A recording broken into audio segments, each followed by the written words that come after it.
দুর্নীতি দমন কমিশন সে সময় যাচাই করে তার নামে যে সম্পদ পায় তার পরিমাণ 28 একর 41 শতকেরও বেশি।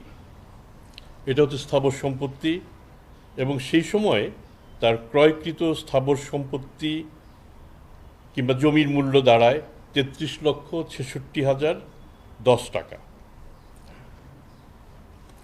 ফলে হলফনামায় নির্বাচনে পদপ্রার্থী সাবেক প্রধানমন্ত্রী শেখ হাসিনা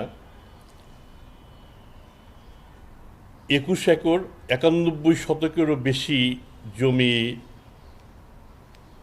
তথ্য প্রদান করেননি কিংবা অসত্য তথ্য প্রদান করেছেন, এবং তিনি যে অস্থাবর সম্পদের পরিমাণ উল্লেখ করেছেন টাকার অঙ্কে তা 5,18,10,154 টাকা। আমরা যদি হলফনামায় প্রদত্ত তথ্য এবং দুদকের প্রাপ্ত তথ্য এই দুইটা বিশ্লেষণ করি, তাহলে দেখা যায় তিনি প্রায় 22 একর সম্পত্তি সম্পর্কে অসত্য তথ্য প্রদান করেছেন এবং 31,91,010 টাকার তথ্য অস্থাবর সম্পত্তির তথ্য লুকিয়ে নিয়েছেন।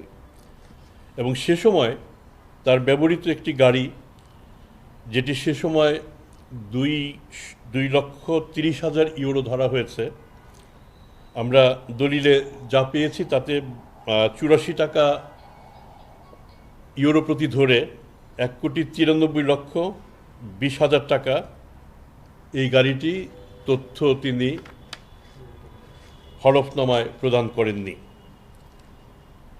সুতরাং হলফনামায় প্রদত্ত তথ্য এবং বাস্তবে প্রাপ্ত তথ্য মধ্যে বিশাল ব্যবধান।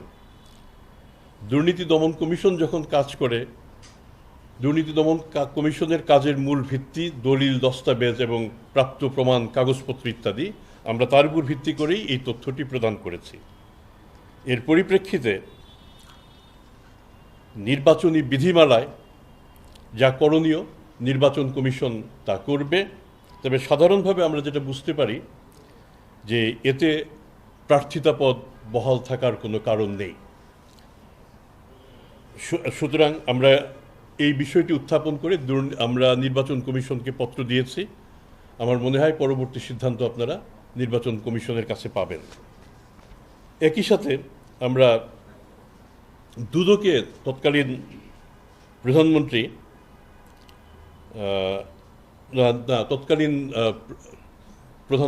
প্রধানমন্ত্রী হওয়ার ইমিডিয়েট আগে তিনি যে সম্পদ বিবরণী প্রকাশ করেন,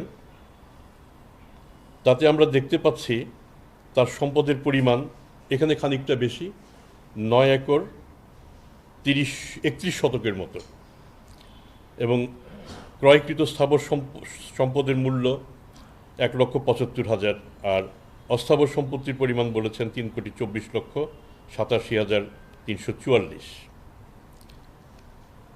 আমাদের যে অনুসন্ধান দলিল দস্তাবেজ ভিত্তিক, একই অনুসন্ধান একই প্রাপ্তি, সেখানে আমরা পেয়েছি 28 একর 41 শতকের কিছু বেশি পরিমাণ জমি,